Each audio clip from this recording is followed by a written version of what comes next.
and welcome to Slade on Slade. This is my beautiful wife, Leslie. I am Keith. Today's episode is a book review on I Am Frankenstein, written by C. Dean Anderson. At the end of the video, there will be a link, and attached to the video will be a link on everything C. Dean Anderson. I would also like to put in that my book, The House of Ribbons, will be out in the next few months. We are on the absolute final stages of editing, and we are very excited. So, on with the show. So, I Am Frankenstein is in two different points of views. It is told in the point of view of Gunther Frankenstein and his creation, Anton.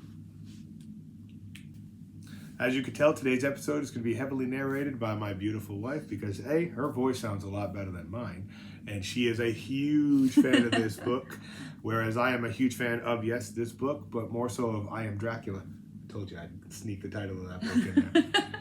Yes, I could not put this book down like... This is an amazing book because it is not what you expect. Oh, no, not in any way, shape, or form. But on with the story. So the story starts out in Gunther Frankenstein's point of view, and it tells you how he got the skills to become his surgical skills in order to bring the remains of dead animals back to life. When he reanimates his first creation, which is a frog, he meets his friend / partner Katniss, which is brought to him by the masters who gave him his surgical skills. Now, already you can tell this is not your average Frankenstein / the monster book. This is going to veer wildly in a different direction in such a refreshing way, too. And remember, this book was written back in the mid-90s. So if you're just discovering it now, I think it aged very well. I think it aged very well. I think it will age very well. I think it will always stay really good because it's so radically different than any of the other takes on Frankenstein. Yeah, I would say so too. So back to the story. So Frankenstein does work himself up to bringing back bunches of different types of animals. You got the bulls, the rabbits, the horses, you got dogs, cats. There are many other ones. And then one day, the masters want to meet him. So Katniss brings him to the masters, and at that time, they impart some type of more skills in order for him to resurrect a human. Knowledge beyond that of a mere mortal human. So to find out what happens in the ship, you're going to have to read that book because I'm trying to do a short one. Page turner, page turner, page turner, page turner.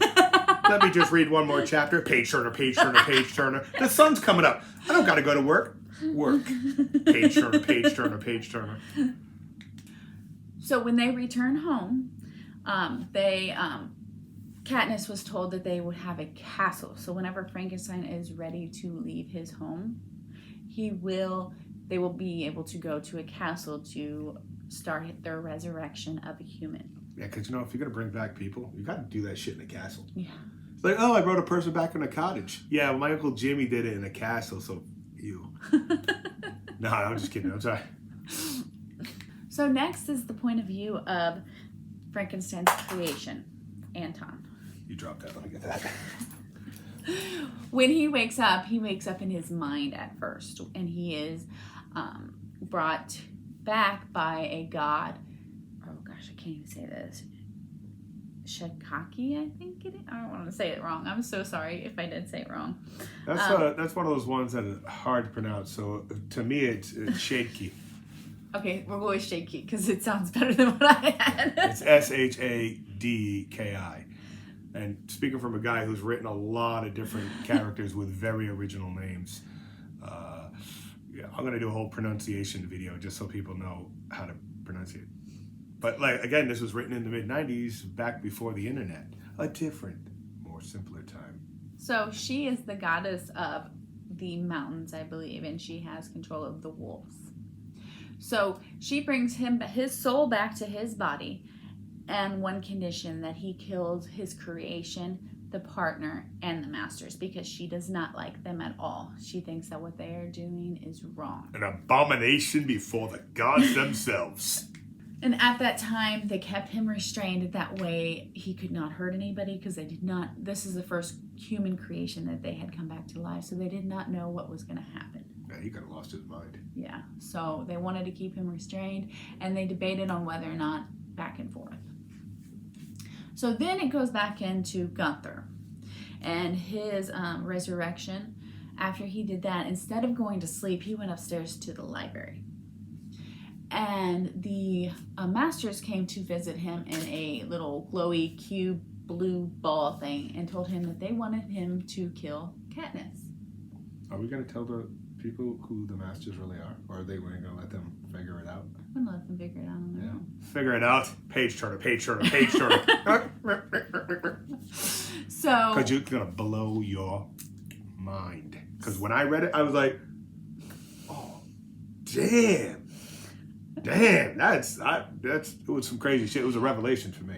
Yeah. So he asked them why they wanted him to kill her, and they said it's because she had been compromised by an enemy of theirs. So they wanted him to kill her, and he flat out refused to kill her.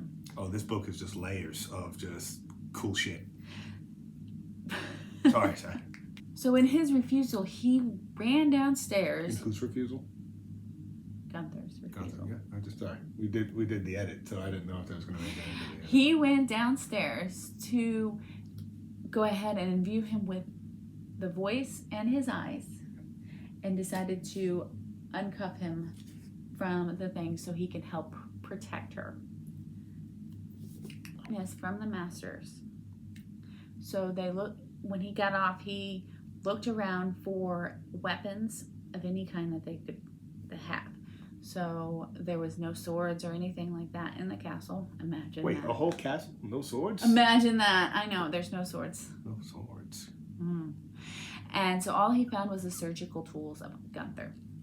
And then he asked if there was any other weapons that could be done. And they said... So they went out to the stable to see if they could find any other weapons out there. Stabby weapons. Yes. That's me holding a pitchfork. Apparently the pitchfork is a tube because my hands are stab. Or a shovel or anything like that. During that time, that is when Shinki came. Shinki. I'm going to call her the goddess. Dean, we're going to need a pronunciation on this, brother. So as soon as the goddess took control of the animals and had them attack them. So the only two people that made it to the barn alive was Anton and Katniss. How many people went out to the barn? All three of them. All three? Mm-hmm. So Gunther is dead. Oh my gosh. So That's the person you don't want to be dead. That's the guy who brings people back to life. Yeah, I know. So at that time, Anton was talking to the goddess, and they came upon an agreement that they were not going to kill Gunther and Katniss, and that they could try to revive Gunther the same way that he was revived. So what they did is they gathered up all their tools, stopped taking control of the animals, and allowed them to go back to the creation room. And at that time, Katniss was looking through all of Gunther's books, trying to figure out how to bring back human life without the master's help. So at this point, Gunther had many notes on how to bring back a human. And the only thing that he didn't have is when he was bringing back animals, there's actually an extra nerve somewhere in your back that you have to pinch or fix or something like that, that would bring back a human. So Katniss did all the precision cuts that she needed to do to bring him back, and then flipped him over and did the Vulcan Nerve pinch. No, sorry, that's Star Trek. Dean will laugh at that. You're laughing right now, Dean. I've made Dean laugh. And so she brought Gunther back, but it wasn't the same Gunther. This was who brought me back? Are they going to kill me again? Are they bringing me back in pain? So he goes and kills Katniss. And some Jerry Springer shit. I know, and then runs off. It's actually super exciting, by the way. I'm just trying to add a little comedy. So he runs off, and as Anton comes back in, he sees that Katniss is laying on the ground and doesn't know what's going on. This is when Sagat comes in the picture. What? Isn't she from I Am Dracula? Yes. Oh my God, and is she not a favorite character? Yes. A lot of love. She comes back and says that she is going to track down Gunther. She doesn't come back, she enters into the story. Oh, she enters. Not to correct you. She enters into the story and says she is going to track down Gunther and that he is to figure out what the heck is going on with Katniss and see if he can bring her back to life. Because for some reason he has surgical skills also. Dun dun dun. So I am going to leave you at this. Are they going to find Gunther Frankenstein? And is Anton going to bring back Katniss in this story? This book, I have to say, is a must-read. Simply because the story is so wildly original from any of the other variations of the Frankenstein stories you've either heard about, seen in TV or movies, or read about. And I'm a big fan of Mary Shelley's Frankenstein. I think it's something that should be taught in high school. Like, yeah, you got Mice and Men, and that's okay, and Catcher in the Rye and shit like that. But, let's do, Dracula, Bram Stoker's Dracula, Mary Shelley's Frankenstein, stuff like this. This book has earned your attention because it's so entertaining. It's not overly huge, but it's not small. It doesn't leave out details. It doesn't cause you to ask too many questions, and it's an original take. I would read I Am Dracula first because we are crossing over with a major character, which alludes to possibly a sequel, Dean? A sequel to I Am Dracula? Maybe? Maybe I live long enough to read a sequel. But it really does. The money you spend on the book, you earn back in the enjoyment. And it's just an overwhelmingly enjoyable read. I love this book. I'm not gonna lie. I could not put it down. I think I read it in 2 days because sleep is a must. And just so I could show it again, cut you off. Yeah. This is the cover of the book, I Am Dracula. Here is the ISBN number. Don't worry, if you can't read it, it's going to be in there. And just so I can plug the book again, here it is, I Am Dracula. See? They're not overly fat books, but super enjoyable reads.